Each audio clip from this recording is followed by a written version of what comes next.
हाँ, वही वाली।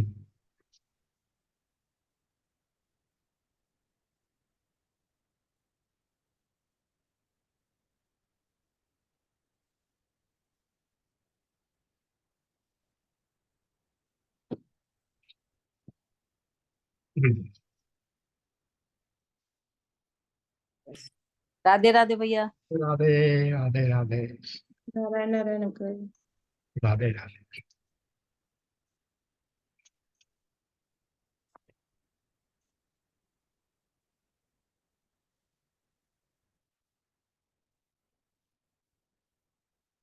दे जा, पहले दे जा। हाँ? दवाई दे जा फटाफट। दवाई ले आ गई? हाँ, यहाँ ले आ।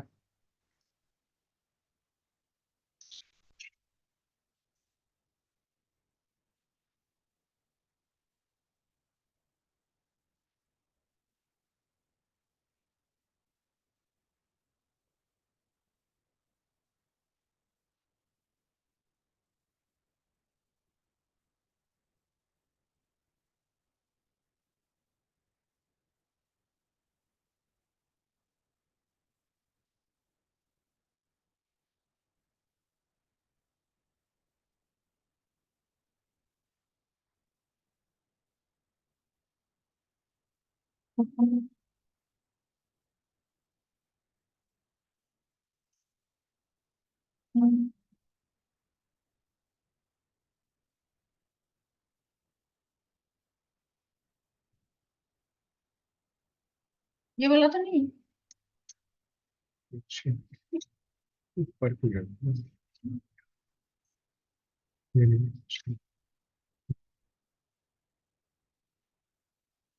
ये क्या बचा है?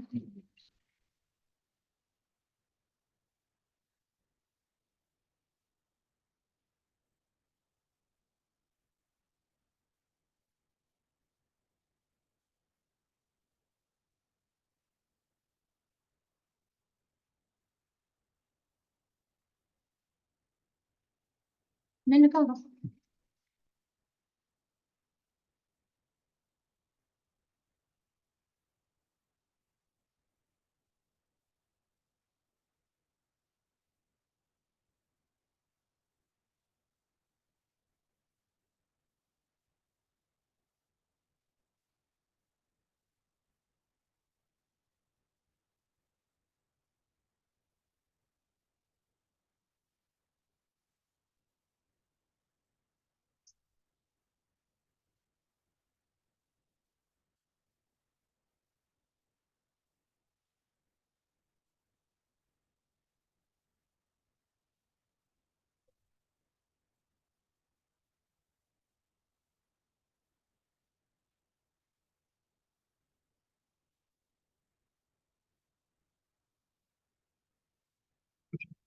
प्रारंभ करते हैं।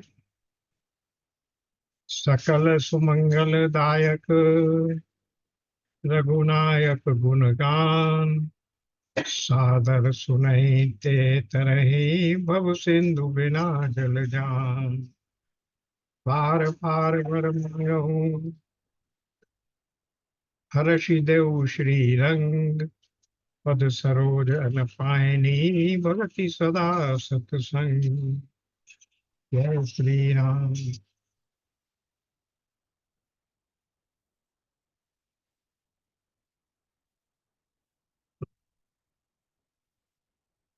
पिछले सत्र में हम लोग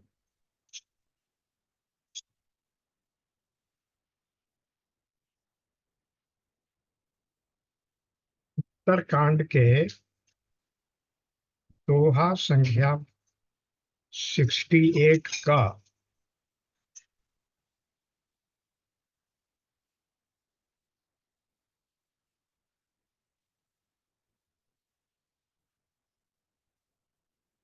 हाजी गोसाई जी। नहीं, अब आज तो 4 4 बजे तक क्लास शुरू हो गई।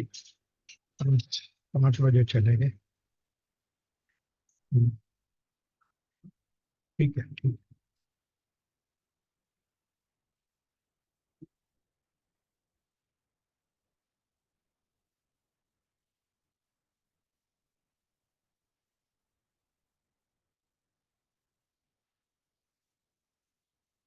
हम्म।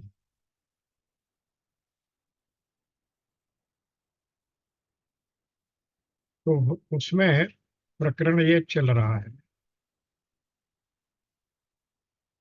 कि शिव जी पार्वती जी को रामचरित कथा सुना रहे हैं। और क्यों सुना रहे हैं कि पार्वती जी ने पूछा कि मेरी अनुपस्थिति में तो आप कहीं जाते नहीं, मुझे साथ लिए तो आप कहीं जाते नहीं, लेकिन पिछले दिनों आप कहाँ गए अकेले मुझे पता नहीं लगा। तब उन्होंने बताया कि मैं इस प्रकार से काकभुशुंडी जी जो कथा सुनाते थे वो कथा सुनने गया था, और वहां क्योंकि सारे ही पक्षीगण आते हैं तो मैंने भी एक सुंदर हंस का रूप धारण करके उनके मुख से वो कथा सुनी। और वो पूरी कथा जो रामचरित है वो इन पिछले दो चौपाइयों में हमने देखा कि वो शिव जी ने बहुत ही संक्षेप रूप से, यहाँ गोस्वामी जी ने उस पूरी कथा को फिर से यहाँ पर सुना दिया शिव जी के माध्यम से। अब आगे आ जाते हैं, यहाँ हम कथा समस्त पेज 8194। कथा समस्त भुसुंड बखानी, सो मैं तुम सब कहूँ सुम सन कही भवानी। सुन सब राम कथा खगनाहा, कहत बचन मन परम तुझा। भुसुंडी जी ने वो सब कथा कही जो हे भवानी मैंने तुमसे कही। सारी राम कथा सुनकर पक्षीराज गरुण जी मन में बहुत उत्साहित होकर वचन कहने लगे। अब क्या कह रहे हैं, गरुण जी भी सुन रहे थे वहां। गयऊ मोर संदेह, सुनेऊ सकल रघुपति चरित। भयऊ राम पद नेह, तब प्रसाद बायस तिलक। श्री रामचंद्र जी के सब चरित्र मैंने सुने, जिससे मेरा संदेह जाता रहा। हे काक शिरोमणि, आपके अनुग्रह से श्री राम जी के चरणों में मेरा प्रेम हो गया। देखिए, दोनों चीजों को कनेक्ट करिए। ये जो कथा सुनाई जा रही थी उस कथा में गरुण जी पहले ही आ चुके थे, और उस समय शिव जी भी वहां मराल के रूप में, हंस के रूप में वहां उपस्थित थे। इसलिए ये कथा शिव जी ने भी सुनी और गरुड़ जी ने भी सुनी। तो जो उन्होंने सुना शिव जी ने, वो तो पार्वती जी को सुना दिया, और जो पार्वती जी को सुनाया वो हम लोगों ने पिछले खंडों में खूब विस्तार से सुन लिया है। अब वही कथा गरुड़ जी ने भी सुनी है, तो इसलिए अब गरुड़ जी क्या कह रहे हैं काकभुशुंडी जी से, मैंने ये सारे चरित्र सुने जिससे मेरा संदेह जाता रहा। हे काक शिरोमणि, आपके अनुग्रह से श्री राम जी के चरणों में मेरा प्रेम हो गया, मेरे मन में भगवान के प्रति भक्ति हो गई। जो मेरा संदेह था, जो मेरा भ्रम था, वो सब चला गया। भगवान की कथा सुनने से, उनके चरित्रों को सुनने से सांसारिक रूप से प्रकट जो भी लोग या ज्ञानवश, मोहवश जो भ्रम पैदा हो जाता है, संदेह पैदा हो जाता है, उनकी ब्रह्म रूपता पर जो संदेह पैदा हो गया था वो चला गया।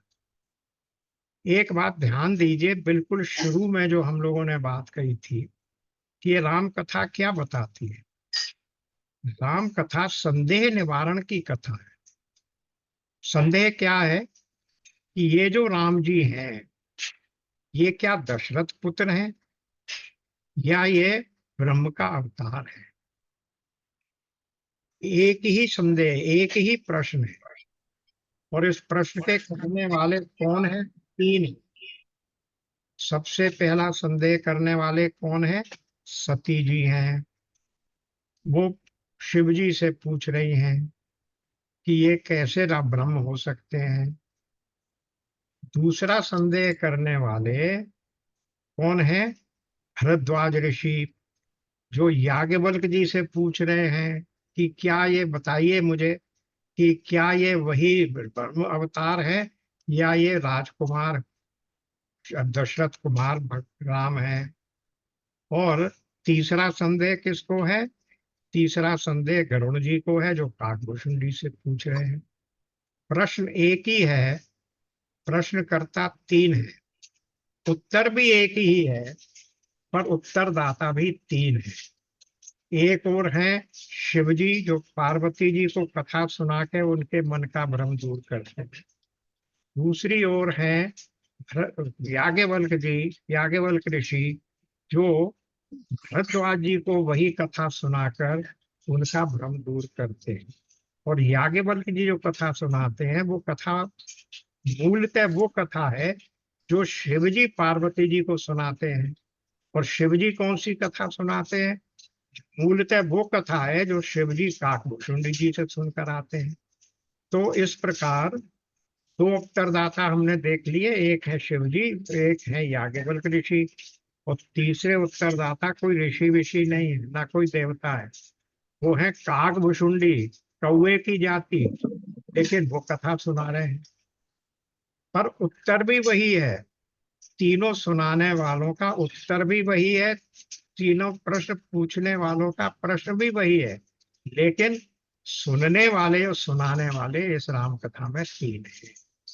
तो इस प्रकार से जो हमारे यहाँ संस्कृत में एक कथा है, एक वो है जिसको कहते हैं एक सूत्र कि सत्यम सत्यम सत एकम सत विप्रा बहुधा वसंती, एकम सद विप्रा बहुधा वदंती। सत एक ही है, ब्राह्मण लोग, विप्र लोग, विद्वान लोग उसको अलग अलग तरीके से बताते हैं। सत एक ही है कि ये राम चरित्र राम नहीं कर रहे हैं, ये ब्रह्म के अवतार ही हैं और ये चरित्र कर रहे हैं, ये सत है। लेकिन इसी एक सत को बताने वाले कौन हो गए? तीन हो गए, शिव जी हो गए, याज्ञवल्क्य ऋषि हो गए और काकभूषुंडी जी हो गए। और इस सत्य को पूछने की प्रेरणा करने वाले, सत्य को पूछने की जिज्ञासा करने वाले भी तीन हो गए। सती जी हो गई और सती जी के माध्यम से उसके बाद पार्वती जी हो गई, उधर भरद्वाज ऋषि हो गए और इधर गरुड़ पक्षीराज हो गए। तो इस प्रकार से ये कथा बार बार सुनाई गई है। और यही बात हम लोगों को ये नोट करनी चाहिए कि जब बीच बीच में गोस्वामी जी इसको किस तरह से रखते हैं कि कभी कह देते हैं शिव जी सुना रहे हैं पार्वती को, हे भवानी सुनो। कभी कह देते हैं याज्ञवल्क्य जी कह रहे हैं भरद्वाज मुनि से कि ऋषि तुम सुनो, मैं तुम्हें वो कथा सुना रहा हूँ जो पार्वती जी को शिव जी ने सुनाई। और इसी तरह काकभूषुंड जी भी कभी बीच बीच में रेफरेंस आ जाता है। लेकिन पूरे विस्तार से ये कथा जो अभी जिसका समरी रूप में, संक्षेप रूप में, सार रूप में हमने यहाँ सुना, वो सारी विस्तार रूप से कथा गोस्वामी जी ने इसके पूर्ववर्ती दोहे चौपाइयों में यहाँ भरकर रख दी है। अब आगे चलते हैं। मोह भयउ अति मोह प्रभु, ये बात इस पर चली कि वो कह रहे हैं कि मेरा संदेह गयउ मोर संदेह।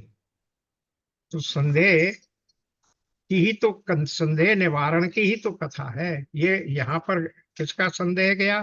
यहाँ कौन से दोहे पे है? करुण जी का। वहां किसका संदेह गया? याज्ञवल्क्य से सुनकर भरद्वाज जी का। उससे पहले किसका संदेह गया?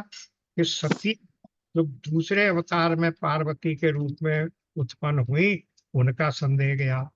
तो तीनों के संदेह इस राम कथा के सुनने से चले गए। ये बात यहाँ समझने की है।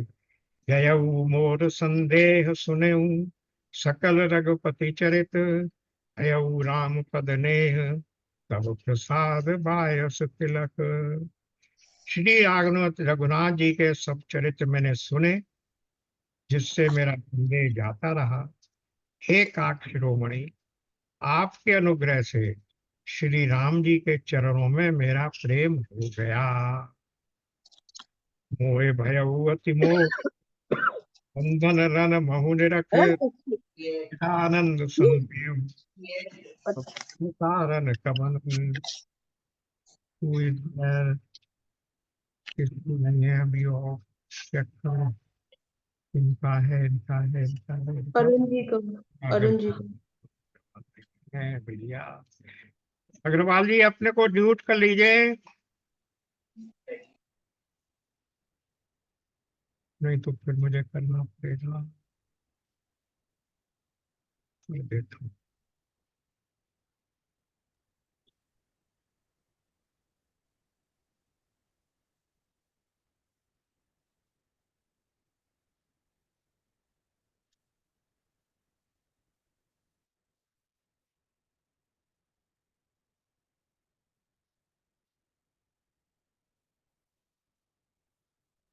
हाँ जी। तो इस प्रकार ये कथा, ये फिर से इन्होंने कह दिया। युद्ध में प्रभु का नागपाश से बंधन देखकर मुझे अत्यंत मोह हो गया था कि श्री राम जी तो सच्चिदानंद घन है, वे किस कारण व्याकुल हैं। एक ही चरित अति नर अनुसारी, भयउ हृदय मम संशय भारी। सोई भ्रम अब हित करी मैं नाना, कीन अनुग्रह कृपा निधाना। बिल्कुल ही लौकिक मनुष्यों का सा चरित्र देखकर मेरे हृदय में भारी संदेह हो।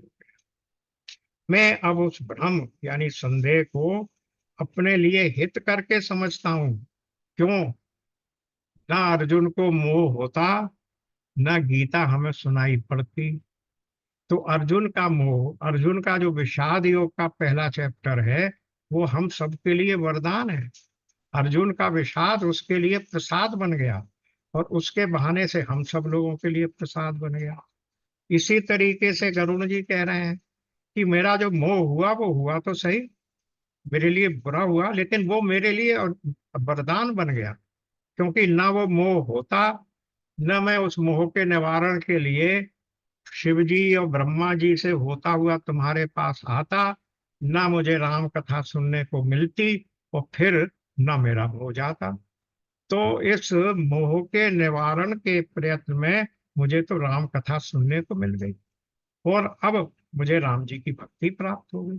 तो ये तो मेरा मोह मेरे लिए वरदान हो गया, यही वो कह रहे हैं। सोई भ्रम अब हितकर मैं माना, ये तो मेरे लिए कल्याणकारी हो गया। कीन अनुग्रह कृपा निधाना, कृपा निधान ने मुझ पर ये बड़ा अनुग्रह किया कि मुझे धर्म में डाल दिया, मेरे मन में मोह उत्पन्न कर दिया। जो अति आतप व्याकुल होई, तरु छाया सुख जानहि सोई। जो नर जो नहीं होत मोह अति मोही, मिलते मुतात कवन विधि तो हुई। जो व्यक्ति धूप से व्याकुल होता है, वही वृक्ष की छाया का सुख जानता है।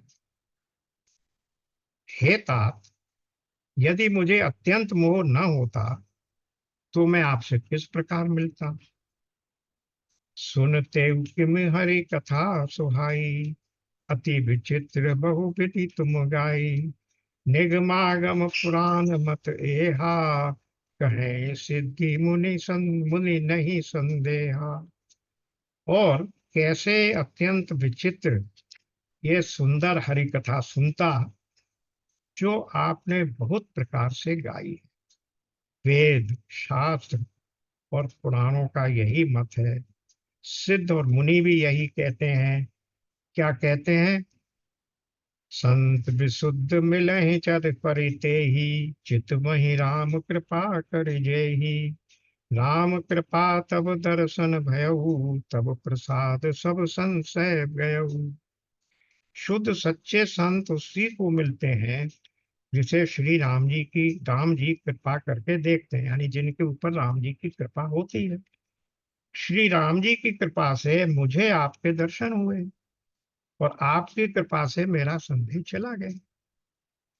तो कहना ये चाह रहे हैं कि ये भ्रम भी मुझे नहीं हुआ, भगवान ने कृपा करके मेरे मन में ये भ्रम उत्पन्न कर दिया ताकि मैं उनकी कथा सुनकर उनकी भक्ति प्राप्त कर सकूं। ये भगवान की परम अनुकंपा है। सुनि विहंग पति वाणी सहित विनय अनुराग, सुनि विहंग पति वाणी सहित विनय अनुराग, पुलक गात लोचन सजल मन हर्षेउ अतिकाग। पक्षीराज गरुड़ जी की विनय और प्रेम युक्त वाणी सुनकर काकभूषुंडी जी का शरीर पुलकित हो गया, उनके नेत्रों में जल भर आया और वे मन में अत्यंत हर्षित हुए। क्योंकि देखिए, गरुड़ जी कुछ साधारण पक्षी नहीं है। पक्षी राज कहने भर बतना काफी नहीं है, उनको पक्षी मत समझिए।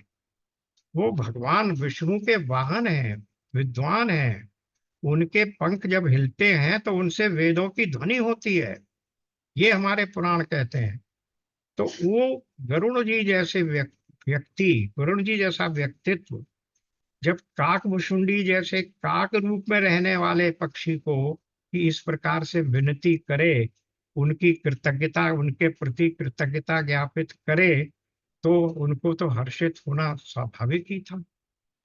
श्रोता सुमति सुशील सुचि, कथा रसिक हरिदास, पाई उमाति गोप्यमपि, सज्जन करहि प्रकाश।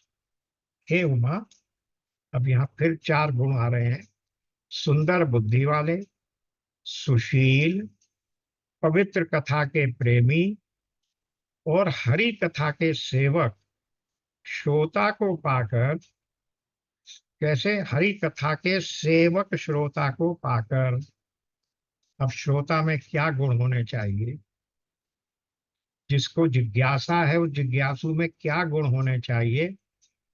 बुद्धिमान हो, सुशील हो, पवित्र कथा का प्रेमी हो, श्रद्धालु हो, जिज्ञासा लेकर आया हो, शंकालु नहीं हो।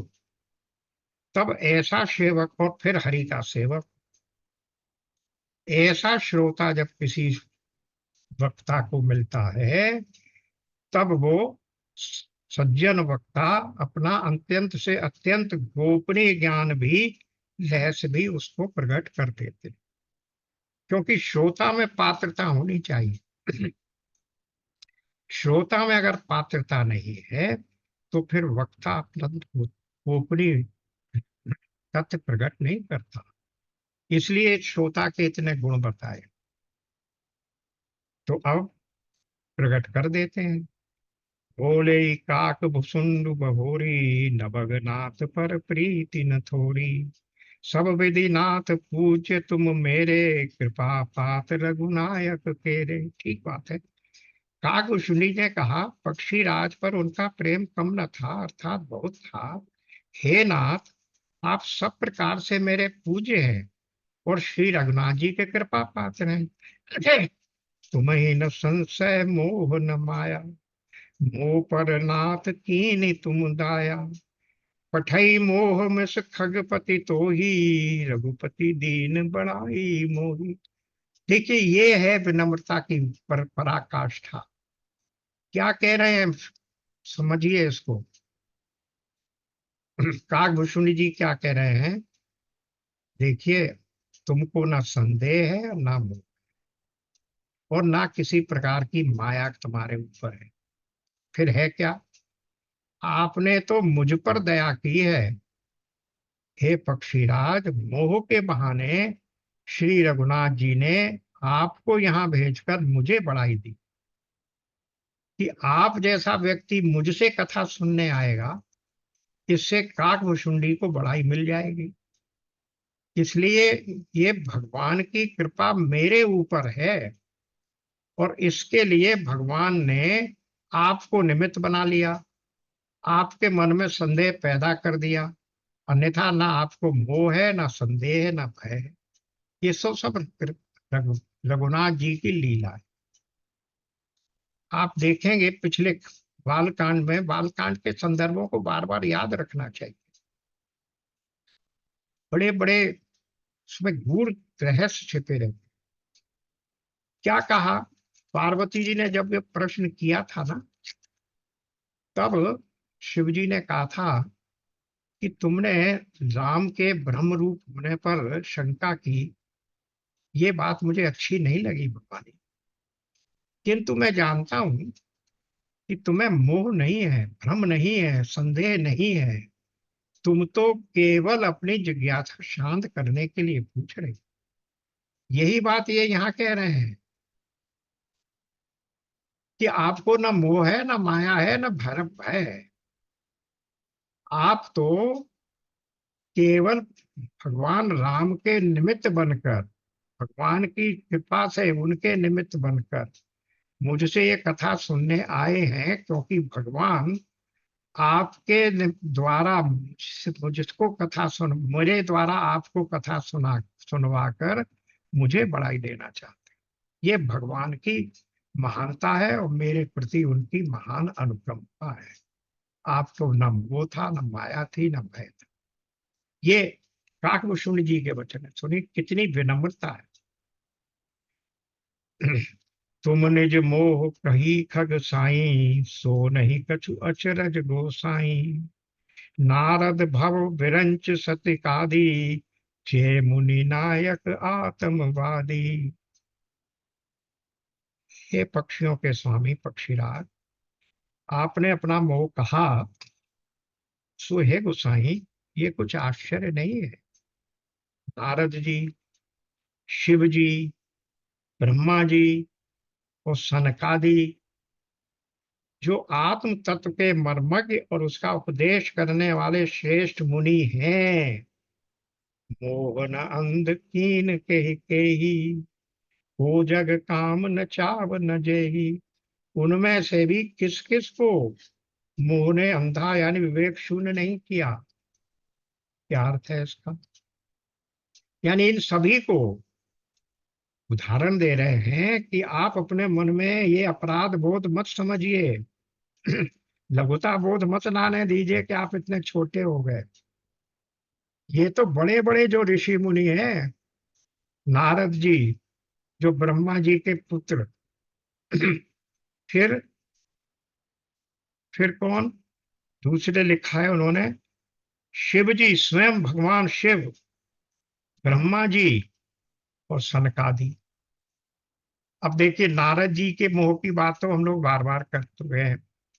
वो जब मोहिनी का विवाह रचाने की कथा भगवान ने उनका वो जो उनको नारद जी को जो अपने ऊपर अभिमान हो गया था कि मैंने तो काम और क्रोध दोनों को जीता।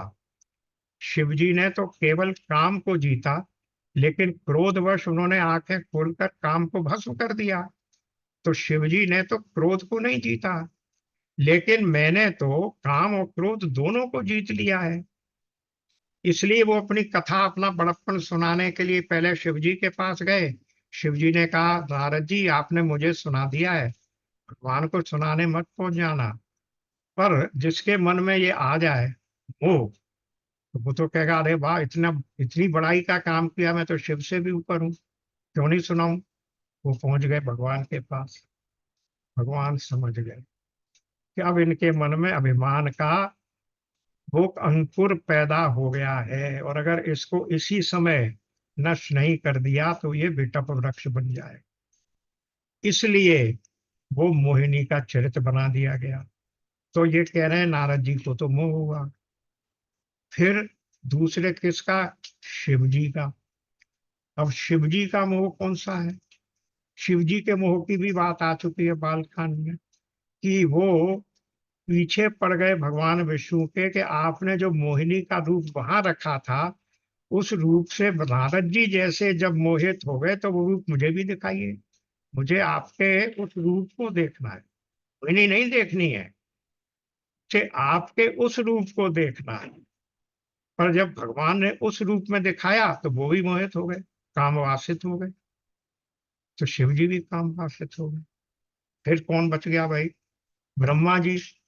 ब्रह्मा जी ने तो जब देख लिया कि भगवान कृष्ण वहां बैठे हुए एक गरीब ग्वाल के गले में फंसी हुई कड़वी छाछ को उसके गले में से निकाल कर खुद पी रहे हैं।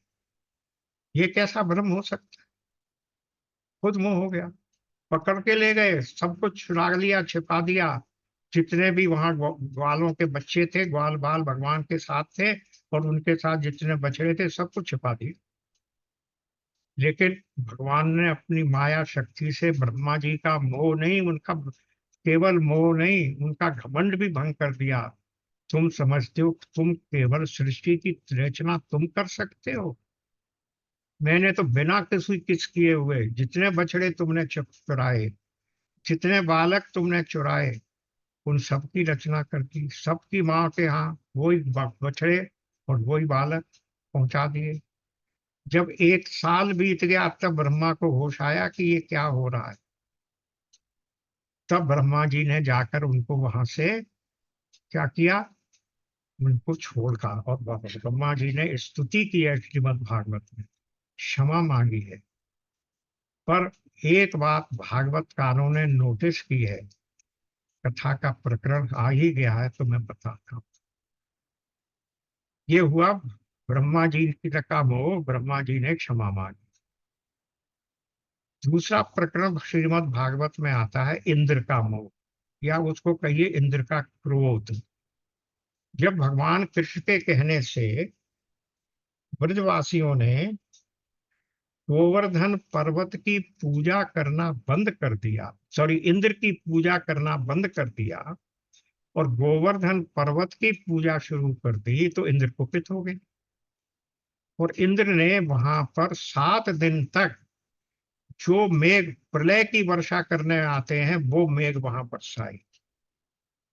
किंतु भगवान कृष्ण ने अपने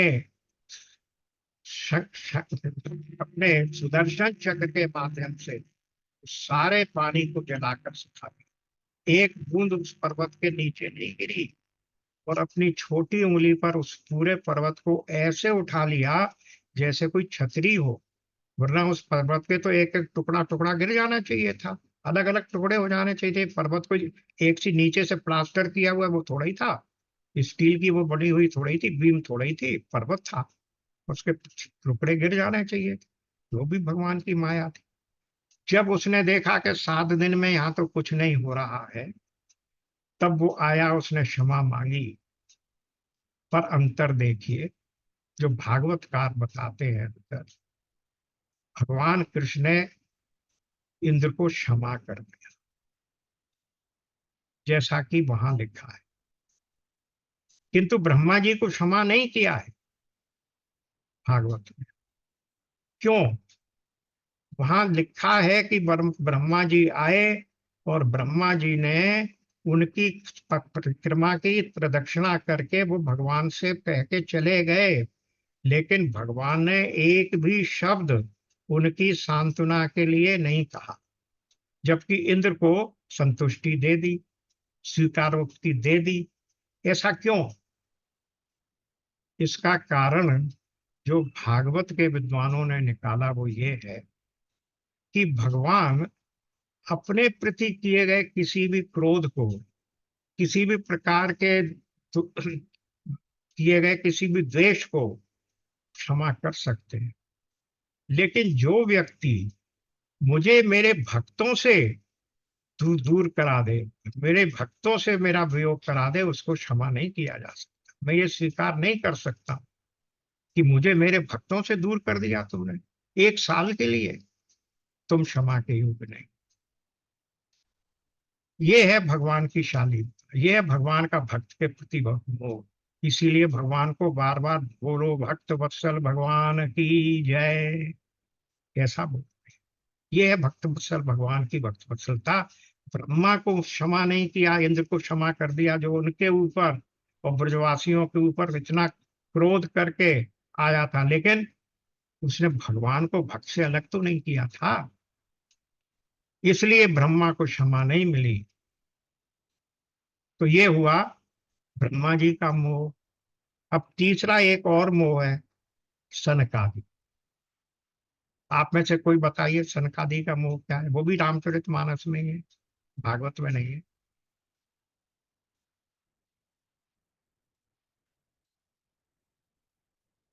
चलिए, सनकादि का मोह ये है कि जब वो भगवान विष्णु से मिलने के लिए गए तो उनके द्वारपालों ने उनको रोक दिया। जय और विजय की कथा है ये। जय और विजय जो उनके द्वारपाल थे, उन द्वारपालों ने भगवान उनको, सनकादिक ऋषियों को रोक दिया। और उनके द्वारा रोके जाने पर सनकादिक ऋषि जैसे जो परमहंस लोग हैं उनको क्रोध आ गया। ये क्रोध तो नहीं आना चाहिए था। और उन्होंने फिर उन्हें श्राप दे दिया। तो ये तो सनकादि के अनुकूल नहीं था। इसी बात को लेकर भगवान स्वयं बाहर आ गए और उनसे देखे, it is in A sarcastic manner. वो कहते हैं कि भगवान, इन्होंने जो आपने जो इनको तो वो दिया है शाप, वो उचित है, क्योंकि एक्चुअली ये शाप तो मुझे मिलना चाहिए था। आपने मेरे ऊपर अनुकंपा की, क्योंकि मेरे द्वारपाल द्वारा आपके प्रति ऐसा दुर्व्यवहार किया जाए तो मेरे ही द्वारा तो किया गया। मेरा आदमी जाकर किसी को गाली दे तो वो गाली तो मेरे ही द्वारा दी गई, उसका जब तो मुझे ही भुगतना पड़ेगा। तो ये तो आपने बड़ी अनुकंपा की कि इनको दे दिया और शाप मुझे नहीं दिया। पर अब ये भी मेरे वो हैं, इसलिए इनका दूर करने के लिए इनडायरेक्टली मैं भी उस शाप को भुगतूंगा। कैसे? कि इनको मुक्त करने के लिए मुझे भी बार बार 3 बार जन्म लेना पड़ेगा। तो केवल जय विजय ने नहीं भुगता, भगवान ने भी भुगता। 3 बार नर अवतार लेना पड़ा। हर एक कथा के पीछे बड़ा बड़ा चिंतन है विद्वानों का। तो ये हुआ सनकादि का। तो अब कहाँ चलते हैं? सनकादि जो आत्म तत्व के मर्मज्ञ और उसका उपदेश करने वाले श्रेष्ठ मुनि हैं, उनमें से भी किस किस को मोह ने अंधा नहीं किया? विवेक शून्य। अब यहां पर मोह का अर्थ विवेक शून्य मान लीजिए, तो सनकादि तो विवेक शून्य हो गए ना। अरे उन्हें समझना चाहिए था कि ये तो बेचारे द्वारपाल है, अपने प्रभु की, अपने स्वामी की इस आज्ञा का पालन कर रहे हैं। इन पर क्रोध करने से क्या लाभ? इनसे कहिए कि जाओ आज्ञा लेकर आओ। आपने वहीं की वहीं वो दे दिया, तो यानी विवेकहीनता हो गई ना, विवेक शून्य हो गए। इसलिए विवेक शून्य नहीं किया। जगत में ऐसा कौन है तूष्णा के न कीन बहुराया, कह कर हृदय क्रोध नहीं दाहा। जगत में ऐसा कौन है जिसे काम ने न मचाया हो, तृष्णा ने किसको मतवाला नहीं बनाया, क्रोध ने किसका हृदय नहीं जलाया। ये जो ऊपर वाले हैं उन सबके बारे में कह दिया, क्रोध में कह के किसकी बात कर दी? सनकादि को भी कवर कर लिया। ज्ञानी तापस सूर कवि, कोविद गुण आगार, कह के लोभ विडंबना, कीन न है ही संसार। ज्ञानी, तपस्वी, सूर माने शूरवीर, कवि, विद्वान और गुणी का धाम है, जिसकी लोभ ने विडंबना न की हो। संसार में ऐसा कौन व्यक्ति है जो भले ज्ञानी है, तपस्वी है, शूरवीर है, कवि है, विद्वान है और गुणों का धाम है, उसको भी लोभ ने विडंबना या मिट्टी पलीद न कर दी हो। यहाँ लिखा है इन्होंने। विडंबना यानी जिसको, जिसके मान सम्मान का नाश कर दिया। किसके कारण से? लोभ के कारण से। अब ये सबसे पहले लोभ की बात बता रहे। श्रीमद भक्त न कीन के ही, प्रभुता बधिर न काय, मृगलोचनी के नैन सर को अस लाग न जाय। काम क्रोध मद लोभ, मोह की बात ऊपर कर चुके। अब फिर उसके बाद लोभ पर आ गए। तो ये कह दिया कि किसकी लोभ न किया। ये बताना चाह रहे हैं पांचों को, काम क्रोध मद लोभ और मोह।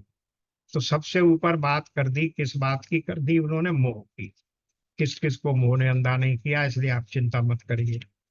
फिर अब बता दिया लोभ, कि ऐसा कौन है जिसको लोभ ने नहीं सताया हो। तीसरा आप क्या बता रहे हैं, मद बक्र न कीन के ही प्रभुता बदेर न काय। लक्ष्मी के मद ने किसको टेढ़ा, मतलब उसके मन में अभिमान नहीं आ गया हो। मद का अर्थ यहाँ पर है मद, अभिमान, अहंकार, अरे मैं तो इतना धनवान व्यक्ति हूँ। तो इसलिए वो कह रहे हैं मद, तो मोह, मोह, फिर उसके बाद लोभ, अब आ गया मद। तो ऐसा कौन व्यक्ति है संसार में जिसके मन में लक्ष्मी पाने पर या किसी भी अन्य कारण से, किसी भी प्रकार की संपत्ति, पद, प्रतिष्ठा पाने पर अहंकार ना आ जाता हो। प्रभुता ने किसको बहरा नहीं किया। प्रभुता का अर्थ है वही कि मैं अब स्वामी हूँ, मुझ में ये प्रभुता आ गई, मेरे में ये ऐश्वर्य है, मुझ में ये शक्ति है। तो उसको जब प्रभु बन जाता है, सेवक स्वामी बन जाता है, तो बहरा ना किया का मतलब फिर वो नीचे वाले की व्यथा को समझता नहीं है, इसलिए वो बहरा हो जाता है। अपने प्रभुता के मद में वो बहरा हो जाता है। मृगलोचनी के नैन सर को असलाग न जाए, अब ये कामी की बात है। और ऐसा कौन है जिससे मृग नयनी स्त्री के नेत्र बाण न लगे हों। तो ये सब कहानी आ गई, काम क्रोध लोभ मोह तीनों आ गए। गुण कृत सन्य पात नहीं केही, को न मान मद तजे उन बेही। जीवन ज्वर के ही नहीं बल कावा, ममता के ही कर जस न नसावा। रज तम आदि गुणों का किया हुआ सन्निपात किसे नहीं हुआ। सन्निपात कहते हैं जो दक्ष लग जाते हैं उससे, सॉरी तेज बुखार, तेज बुखार को सन्निपात, या जिसमें बेहोशी में आदमी बड़बड़ करने लगता है ना, उसे सन्निपात कहते हैं। तेज ज्वर में जैसे बढ़ते लगता है। रज तम आदि गुणों का किया हुआ सन्निपात किसे नहीं हुआ।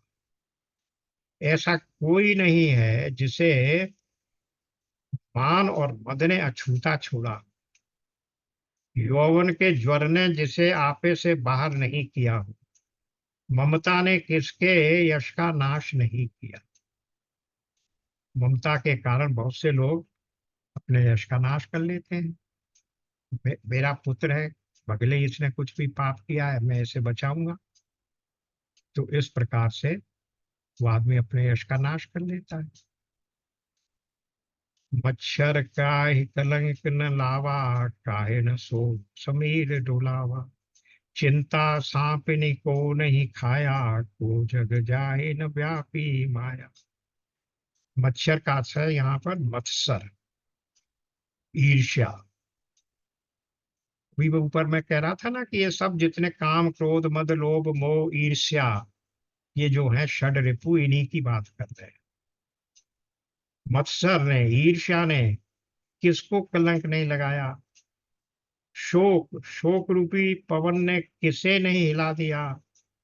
चिंता सौंपिन सांपिनी को नहीं खाया।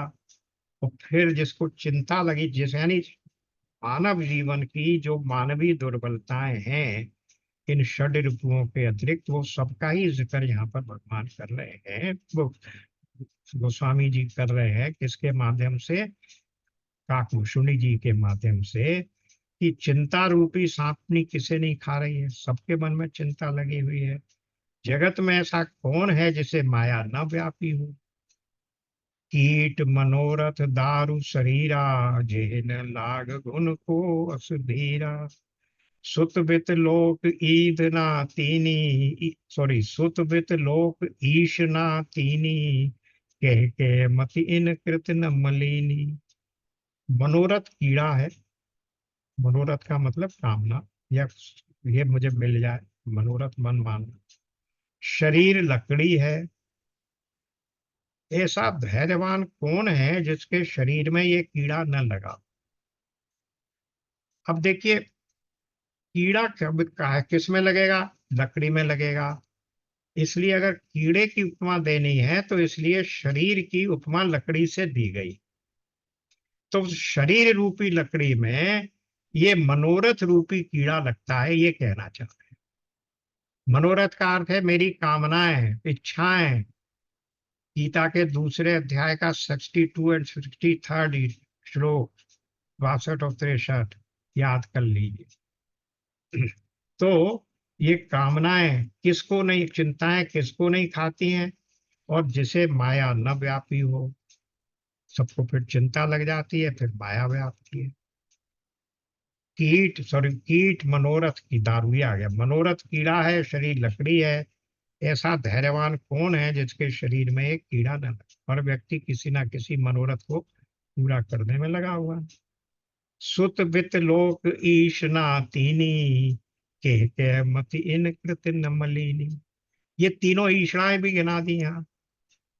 पुत्रेषणा, वित्तेषणा और तीसरी लोकेषणा। सबसे पहले आती है वित्तेषणा। आदमी किसी ना किसी रूप में ये चाहता है कि मेरे पास धन संपत्ति आ जाए, जिससे मैं अपने आगे के लिए सुख साधन, कामना पूर्ति का साधन बना। तो सबसे पहली वो होती है आदमी की आकांक्षा, वित्तेषणा, वित्त प्राप्त करने की इच्छा। अब जब वित्त प्राप्त हो गया तब वो क्या करे? भाई सबसे पहले अपना घर बसाएगा। तो पुत्रेषणा हो गई, विवाह कर लिया, बच्चे हो गए और समाज में अपना स्थान बना लिया। अब सब वो भी पूरा हो गया भाई। अब क्या किया जाए? अब समाज में मेरा स्थान मिलना चाहिए, मुझे यश मिलना चाहिए, मान मिलना चाहिए, सम्मान मिलना चाहिए, किसी ना किसी रूप में पद प्रतिष्ठा प्राप्त होनी चाहिए। तो वित्तेषणा, पुत्तेषणा और लोकेषणा, लोक में मुझे प्रसिद्धि मिले। तो ये तीनों कह रहे हैं सुत वित्त लोक। सुत हो गया पुत्रेषणा, वित्त वित्त तो कह ही रहे, वित्तेषणा, और लोकेषणा कह ही रहे। तो पुत्रेषणा, वित्तेषणा और लोकेषणा, ये तीन जो ईषणाएं हैं, ये किसको नहीं लगी हैं? प्रबल से प्रबल इच्छा वाले व्यक्ति भी इन इच्छाओं के द्वारा दबा दिए जाते हैं, बल्कि इन इच्छाओं के ही अधीन हैं। ये इच्छाएं उन्हें बिगाड़ देती हैं, किसकी बुद्धि को मलिन नहीं कर देती। ये सब माया कर परिवारा, प्रबल भामिति को वरन पारा। शिव चातुरानन जाहि डेराही, अपर जीव के लेके माही। ये सब माया का बड़ा बलवान परिवार है, ये अपार है। इसका वर्णन कौन कर सकता है? शिव चतुरानन जाहि डेराही। शिव जी भी और ब्रह्मा जी, चतुरानन शिव ब्रह्मा जी है। शिव जी और ब्रह्मा जी भी जिससे डरते हैं, अपर जीव कह लेके माही। फिर दूसरे किसी जीव के बारे में लिखा क्या जा सकता है? किस गिनती में है? यूं कहिए, व्यापी रहे वो संसार महु, माया कटक प्रचंड, सेनापति कामादि भट, दंभ कपट माँ कपाखंड। अब इतनी देर के बाद आपको समझ में आया कि ये क्यों कहा जा रहा था, इतनी देर से इन सबका वो क्यों बना रहे थे गोसाई जी रूपक। व्याप रहे उस संसार महु, माया कटक प्रपट। इस सारे संसार में ये माया का व्यापार जो है, अपनी सेना लिए खड़ा हुआ है। कटक कहते हैं सेना को। माया की प्रचंड सेना संसार भर में छाई हुई है। सेनापति कौन है? यही कामादि भट्ट। भट्ट कहते हैं वीर को। देखा था ना वहां सुंदरकांड में, पहले एक भट्ट आया, फिर एक सुभट आया, फिर एक महाभट्ट आया। तीन प्रकार के भट्ट भेजे थे रावण ने। तो ये भट्ट यानी वीर, सेनापति कामादि भट्ट, दंभ कपट पाखंड। तो काम, दंभ, कपट, पाखंड, ये जो ऊपर पांचों गिना दिए ना इन्होंने, ये काम आदि, काम, कपट, पाखंड, दंभ, ये सब कौन है? इस माया के संसार की सेना के भट हैं। वहां लड़ाकू वीर हैं, सैनिक हैं, उसके सेनापति हैं। सो दंभ, कपट और पाखंड, ये सब उसकी लड़ाई में लड़ने वाले योद्धा हैं, कामदेव की सेना के। सो दासी रघुबीर के समुझे मिथ्या सो, छूट न राम कृपा बिनु, नाथ कहूँ पदिरो। गीता के 9वें अध्याय का तू सीधे का सीधा, सॉरी 7वें अध्याय के 7.14 का सीधा सीधा ट्रांसलेशन हो गया। क्या कह रहे हैं? सोदासी रघुवीर की, कौन? वो माया जिसके ये सब, जिसकी सेना के ये सब महावीर हैं, सैनिक हैं, महाभट हैं। दंभ, पाखंड, कपट, ये जितने लोग हैं, वो माया है किसकी? सो दासी रघुवीर की, ये रघुवीर की दासी है।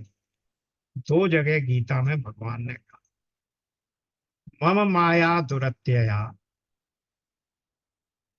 तो वो मेरी दैवी येषा गुणमयी मम माया दुरत्या, ये जो चमकदार माया है ना, ये मेरी माया है और ये दुरत्या है। 9.9 में क्या कहा उन्होंने? मम उन्होंने कहा मया अध्यक्षेण चराचर संसार की ये जगता करती है, मेरी अध्यक्षता में रहती है। माया अध्यक्षेण रचती है, ये देखिए निकाल लिया मैंने, माया अध्यक्षेण। आ गया।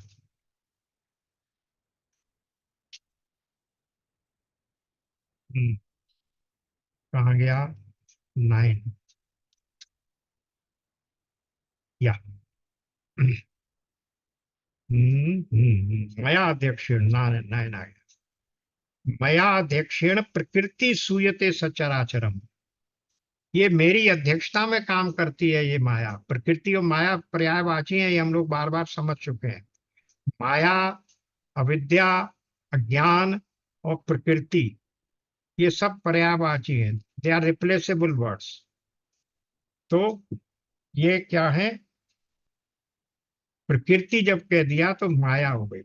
वहां भगवान ने 7वें में तो कह ही दिया है मम माया, ये मेरी माया है देवी, और ये दैवी माया जो है चमकदार माया, वो मेरी माया है। तो यही कह रहे हैं, और मेरी अध्यक्षता में रहकर काम करती है। प्रकृति सूयते सचराचरम, मेरे अध्यक्षता में रहकर ये क्या करती है? मुझ अधिष्ठाता के, मेरे अधिष्ठान में, मेरे अध्यक्षता में रहकर ये प्रकृति चराचर सहित सब जगत को रचती है। तो क्या हुआ? ये दासी क्या है? सो दासी रघुवीर के, ये जो माया है ये रघुवीर की दासी है। और फिर क्या होता है? पर है क्या वो? वास्तव में कुछ नहीं है। क्यों? माया तो मिथ्या है ही, यद्यपि समझ लेने पर वो मिथ्या ही है। लेकिन जब तक समझ नहीं आए तब तक क्या होगा? मामेव ये प्रपद्यन्ते, फिर वो जब मेरी मामा में आती, माया वेताम तरंती ते, जब मेरी शरण में आ जाता है, मेरी ही शरण में आ जाता है, तब वो उस माया को पार पा सकता है। वही यहाँ कह दिया, छूट न राम कृपा बिनु, नाथ कहूं पद रोक। में पैर गाड़ कर, जैसे अंगद जी ने पैर गाड़ कर कह दिया था, इसी तरह यहाँ पर गोस्वामी जी को कह रहे हैं। गोस्वामी जी किसके माध्यम से कह रहे हैं? काकभूषुंड जी के माध्यम से, कि वो माया ऐसी है, दुरत्या है, कि वो राम जी की कृपा के बिना नहीं छूट सकती। ये बात मैं बिल्कुल सत्य, दृढ़ सत्यता पूर्वक, दृढ़ प्रतिज्ञा पूर्वक कहता हूँ। पैद रोग का अर्थ हो गया दृढ़ प्रतिज्ञा पूर्वक कहता हूँ। वही बात तो भगवान ने कहा। क्या कहा वहां 7.14 में?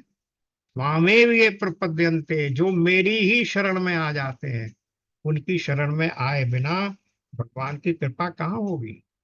तो ये दो पूरा होगा, त्यों का त्यों गीता के 9वें अध्याय और 7वें अध्याय का ट्रांसलेशन है। वहां से सारा इसका तात्पर्य लिया गया है। अब 5 बज गए, इसलिए इसी दोहे पर हम विराम लेते हैं। सो माया सब जगह ही नचावा, वो बात की बात है। कल कल इसको आगे बढ़ाएंगे। ओम पूर्णमदः पूर्णमिदं पूर्णात् पूर्णमुदच्यते पूर्णस्य पूर्णमेवावशिष्यते। ओम पूर्णमदः पूर्णमिदं पूर्णात् पूर्णमुदच्यते पूर्णस्य पूर्णमादाय पूर्णमेवावशिष्यते। ओम शांति शांति शांति। जय श्री राम। नारायण नारायण। नारायण राधे नारायण सबको नमस्कार। नमस्कार।